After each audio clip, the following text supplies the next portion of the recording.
the reason why Canelo hasn't given me the opportunity because he knows I'm gonna go in there, I'm gonna wipe the floor with him. Those belts are leaving with me, and he knows that. He knows that for a fact. So, alrighty, Big Boy's neighborhood. I've been waiting on this one, man. Matter of fact, I don't even come up this early for fights, bro. But I had to do this one, man. Appreciate it, bro. David Thank Benavidez, you, brother. welcome, brother. I'm welcoming you. You in Vegas, and I flew to you and shit.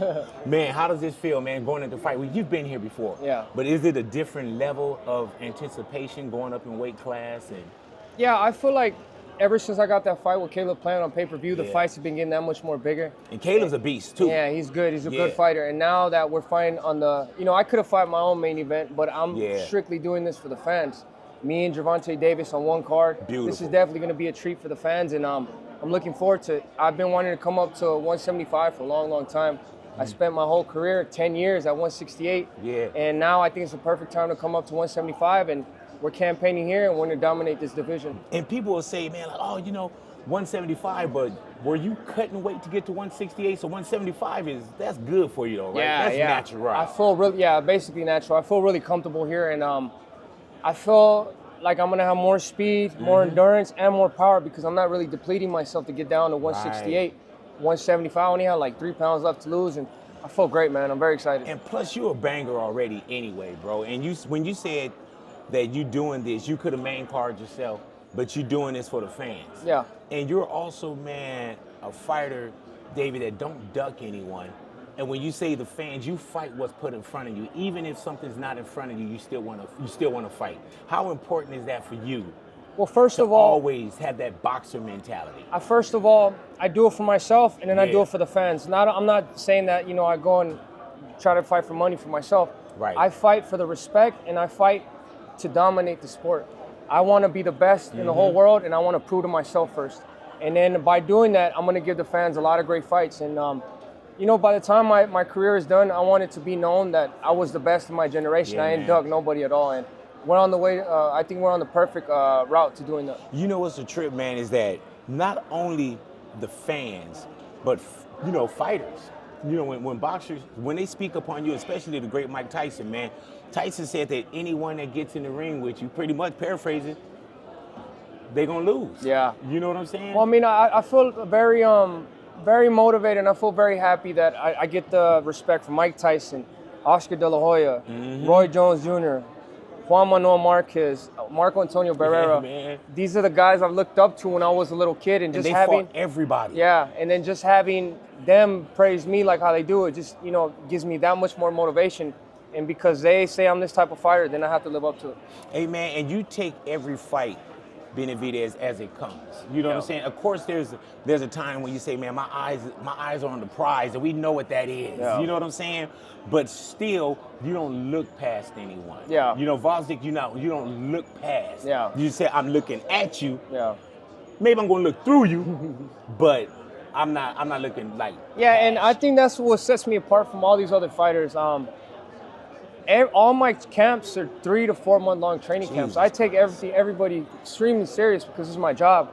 I feel like, that's why I always show up to the occasion because, like you said, I might look past. I don't look past this person. I might look through him. Right. But I'm gonna take care of what's in front of me, regardless, and I'm gonna look good doing it. And the fans paid a lot of money to get good fights, so that's why I always give my best, and that's always what they're gonna get with David Benavidez. I'm gonna give the best performances possible. Is there a ritual that you follow? I'm not even talking about for fight. If you say I go 3-4 months out when I start my camp, is there a ritual when it comes to the lights? Like, not just I gotta eat a certain way.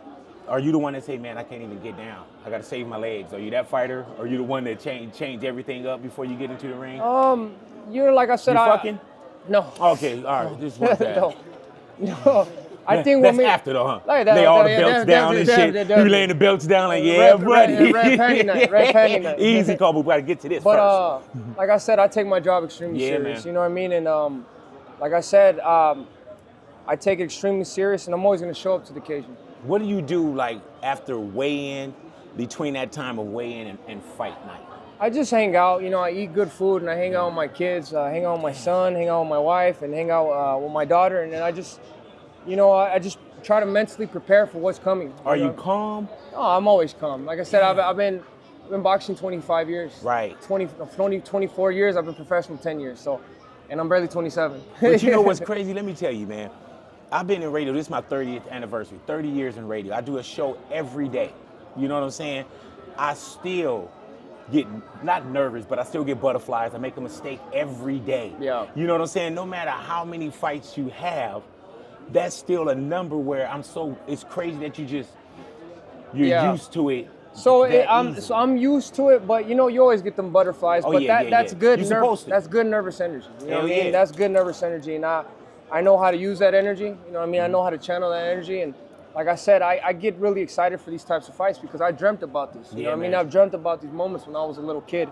So for me, just being here, I'm really grateful for the fans, for the people, for everybody that supports me. Because people, they don't have to be here. You know, I had all these people here. They don't have to be here. They're here because they really care about me. Yeah, so that really, it hits me in the heart. And that's why I do my best for these fans because they deserve the best. And so day of, man, you just kind of zen, you just calm. That's the calm before the storm. Yeah, exactly, bro. What do you do? Like, what time will you get to the arena? So you arrive early and kind of just chill? No, yeah, I like to arrive early. I just like to, relax and hang out. This fight, I'm gonna get there a little bit earlier. I'm actually really excited for this card because I get to do what I do, go back to the dressing room, and then come back and watch the Tank fight. You know what I mean? You know what I love about this, man, is that you said you do what you do, go back and then watch the Tank fight. Mm-hmm. You know what that says? You know you're gonna be here. You know what I'm saying? Yeah. You know both eyes gonna be open. Yeah. You're gonna be celebrating with your team, man, and that's the way it's supposed to be, bro. It's a lot of hard work. Bro. Yeah, and you know everybody some people think they can, but they don't understand the discipline that you have to have for your body. And also too, I feel like I have the best team in boxing. I have all my guys here. All my guys. It's not just me that does all the work for me. If it wasn't for all these people, then I wouldn't have the best training routines, the best recovery. Mm-hmm. These people take care of me so good, man, that I'm just able to do my job and to shine for the whole team. And all that's got to be extremely important, man, because it's crazy because we could be the marquee. Like with me, it's Big Boy's neighborhood, right?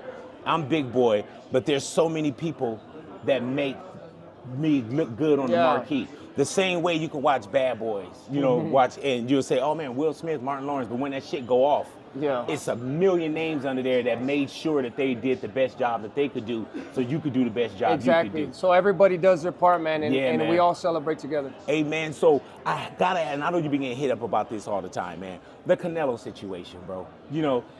Not that you chase someone, but someone, that's 3 years. We all wanted to see that. Back in the days, man, that fight would have been made. Yeah. Just because fighters fight. And I understand business. I'm a businessman as well. But going after somebody for 3 years, man, being in the number one position, and you say it numerous times, man, I would be champion if. It is not about skill. Mm-hmm. How do you still find that fire, man, to say, okay, you know what, this dude's not getting in with me right now? You know what? I feel like the reason why Canelo hasn't given me the opportunity because he knows I'm going to go in there, I'm going to wipe the floor with him. Those belts are leaving with me, and he knows that. He knows that for a fact. So, and it's not like I don't hear him asking $200 million for anybody else. Yeah, man. He's not, he made $30 million, but with me, the offer that was on the table was $70 million. That was before pay-per-view. So this man is walking away with a lot of money. So for him saying that I bring nothing to the table, he's not asking the amount of money that I bring to the table for him. You know what I mean? So he needs me. Right. He needs me. Yeah, as much as people want to say I'm looking for pay, I'm not looking for paydays. I've been having good paydays since I was 20 years old, and still to this day. I'm doing this for the honor of the sport, and I want a fight that I rightfully earned. I walked through Caleb. I walked through Benavidez, and people want to see the fight. So for me doing everything in my power, the reason this fight is not happening is because of that man. He don't want to see this fight happen. Hey man, and when I heard the $200 million, I was like, man, you would hear motherfuckers back in the day, they said, man, I will fight you for free. Yeah. You would hear it. It's not great business. Yeah. But when you say $200 million, man, that's like... That's a lot of money, bro. Yeah.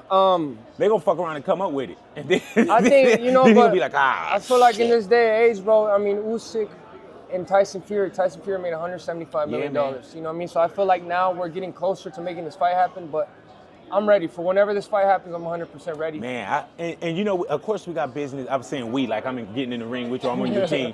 But there's business, of course, at hand this weekend. Yeah. You know what I'm saying? But there's also those fights, man, that you like, dude, you want to see it. You gotta see it. Not as much as we want to see it. You want it, bro. You know what I'm saying? Because this is something that you have spent many hours training towards, and for someone not to deny it, but to be in the way, it's like, dude, that's bullshit. Yeah. So the only way I can explain it to somebody that's not in the position I am is like, what if you're putting in work year after year, and you know you're gonna get that raise or that promotion, and it never comes in.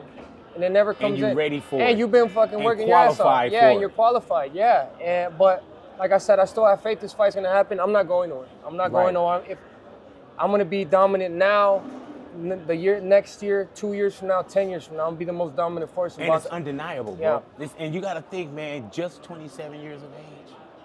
Yeah. What is around the corner, bro? Nothing but greatness. You know what I mean? When I was a young kid, I only wanted to win one world title. I got 3 of them now, and now I'm reaching for the stars. What do you do with those belts? Can I see that one right here? Yeah.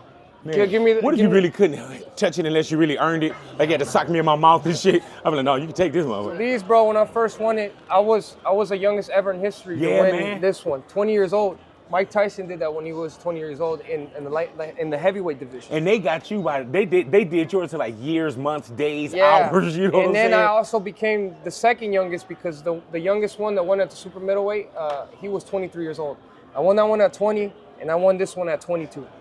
So I was the youngest 2 times. The youngest ever and the youngest 2 times. What do you do with these? Like, I have these in front of my bed, and when as I get up, I look at them every morning, I touch them every morning, and this is just it helps me manifest more belts into my life. Hell yeah. Hey, man, do you ever look at them, and of course you believe it, but do you ever look at it and say, man, like, that's mine?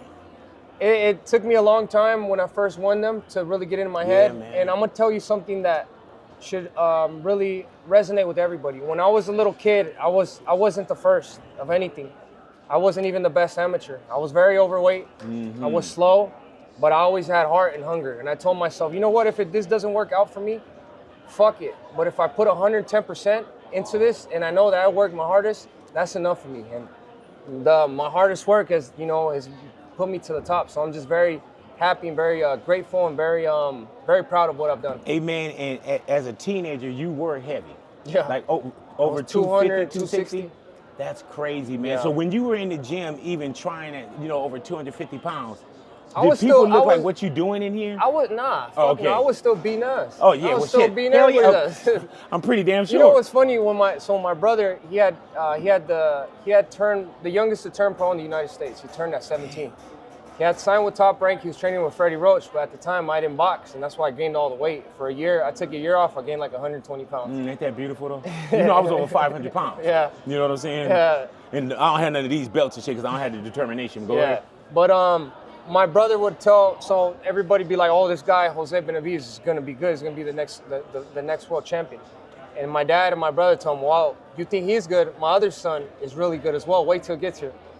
I moved over there a year and a half, 260, like, this is the fucking guy you're talking about? This is the next world champion? That's when they start checking your pops, like, man, you good, man? Like, well, you know what, bro? It was that chip on my shoulder that really got me fighting how I fight today. I didn't want to just go in there and spar somebody or box them. I wanted to beat the shit out of them. Yeah. That's exactly what I did, and that's translated to my career to this day. Yeah, man, and you continue to whoop on them, bro. And like I said, anybody that they put in front of you.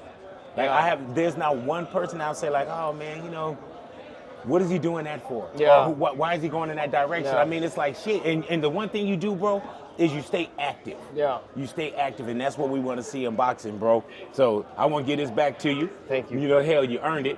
Man, and those are like very few that can say they got those. Yeah. Bro. But it's what I want people to understand too.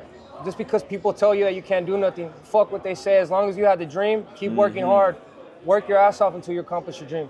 I heard that, man. Well, it's a pleasure, bro. We got to get you in the neighborhood and just sit down with you, bro. Yes, sir. We fucks with you, man. Yeah, thank you, and bro. I can't wait to see you get down, bro. Yes, sir. You want me to walk out with you? Anybody? Let's get it. Anybody got a large bottom and extra large top that I can put on one of these suits. I think I can make something happen. Yeah, make it happen, man. Happen. Shit, I'll walk out there with you, man. Shit. No, but it's a pleasure, Dave. I Thank appreciate it, man. And to you and your team, man, thank y'all for letting this happen, bro. Appreciate that. And I'm going to send all the hotel bills and the incidentals over to you. All right, he got it. Hey, if we get in a fight, you're the first one we throwing in there, though. Oh, you better, if you're going to be part of this team, you better know how to Let me fight. tell you, bro. Let me tell you, I just don't do radio.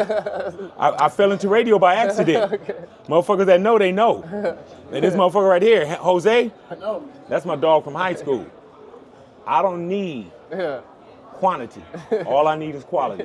Me and this motherfucker fight everybody. Not your team. You know what I'm saying? Not these motherfuckers. I'm done. Big Boy's Neighborhood. Hello.